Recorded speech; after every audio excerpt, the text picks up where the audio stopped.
I have discovered I have a need of changing my life. What do?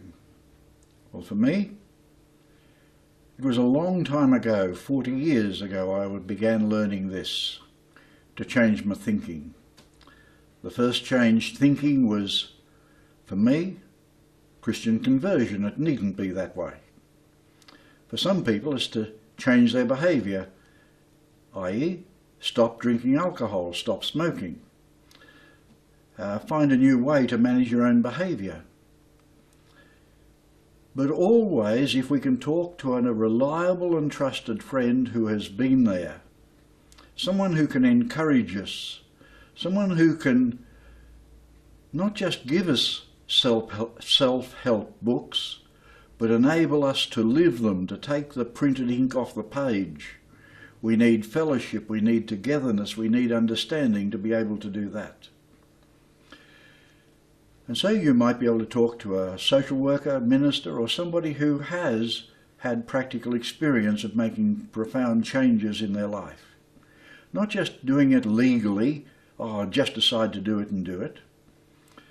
Sometimes we have to look at where we are, where we're starting from. If we're starting from a state of unhappiness, confusion, life is unmanageable, that's your starting point. Know who you are, where you are, decide where you want to go. Now, you may have decided where you want to go, but you'll never be able to get there unless you know where you're starting from. And this whole message is part of the message of the New Hope Handbook and the New Hope Group. Know who you are, where you are, and know how to change your life and find a better quality of life. So if you found yourself locked in the toilet, feel a failure, hopeless, shamed, no good, remember this: failure in one project doesn't mean you're a failure. It does mean there are some areas you haven't yet succeeded in. But look at those areas where you have succeeded. At your work, at some other area of caring, even if it's caring for lost cats. Look at an area in which you found some success and can take some pride. Cultivate that and try and expand that. We'd say in 12-step terms, do step 4. Step 4 says, make a fearless and moral inventory of ourselves. Not of somebody else, but of ourselves. That means a stock take. But I want to refer you to 12 steps for codependence. It says, look at assets and liabilities. Start by looking at your assets: mental, emotional, physical, social, volitional. Assets. Yes, good things about yourself. Areas of achievement, areas of achievement that used to be there. Kindness that's in your heart, wanting to be a good parent. Build the positive, build the positive, build the positive. Failure doesn't mean you have accomplished nothing. It does mean you have learned something. If we have learned what doesn't work, we're doing ourselves a favour. If we have learned what doesn't work, we're doing ourselves a favour. We're preparing to make changes. Write down all the things that haven't worked, and then begin to look at how you can change some of those things or new things you can do. Failure can be one step toward learning self-control. Self-control? Yes. Self-management is learning the art of successful living. If I've been living without genuine self-control, but just been living by habit, habit's a different thing to control. If we've just been living by habit, learn about self-control, making choices. And self-management's learning the art of successful living. Failure doesn't mean you've been disgraced. It does mean you were willing to try.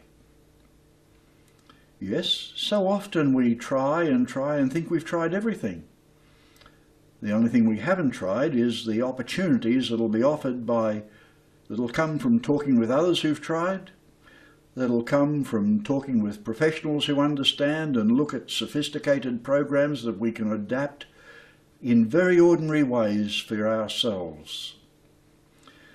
Failure doesn't mean you don't have it. No, never believe you don't have it. You have. You just haven't woken up to how much you have. Failure does mean you have to do some things, not have to. You can choose to do some things in a different way. Yes, if you can do some things in a different way, you'll find a different result. Failure doesn't mean you're inferior. Oh no, too often in the midst of shame we think ourselves inferior. You may be inferior, but you're not perfect. Think about it.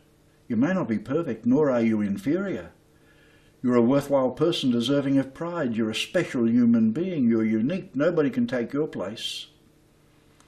And remember, if you're thinking of something like self-destruction or self-harm, remember, the end state might be much worse than the first. You might be much more unhappy in the second state than the first. And you certainly would leave many people behind who were depending on you for their well-being. But if you could just find one happy day, wouldn't it be sad to miss it because you opted out? If you found one happy week, and I know people who've had the saddest of lives and now live fulfilled, whole lives. Failure doesn't mean you're inferior. No, it does mean you're not perfect. And if you're not perfect, that's okay. You're acceptable. It doesn't mean you're inferior. Failure doesn't mean you've wasted your life. No, you've been exploring. And suddenly you'll discover how to use your exploration. Some authors have said, I thought I'd wasted my life. I just spent a lifetime exploring and researching the book I meant to write. And so what they'd found out was wonderful for them, as they had reason to start afresh and do things in a different way. Failure doesn't mean it's time to give up.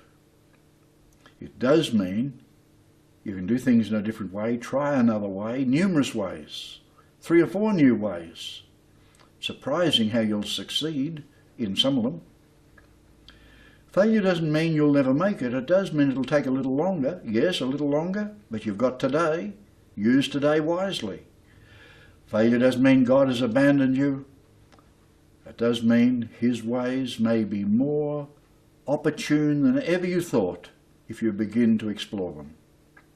Failure doesn't mean it's impossible. Success doesn't mean everything is possible.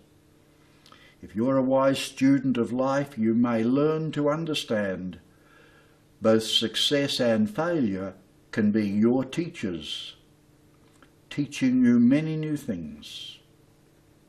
Fear, F-E-A-R, of failure may be false evidence appearing real. Fear like that'll make us slaves of failure. Fear may mean face everything and recover. You'll only be much worse off if you revert and forget everything and run. Look to the future. Its potential is tremendous, and it's the happiness and joy and fulfillment and serenity that you can experience and find to be an ongoing journey till the end of your days will be very, very rewarding.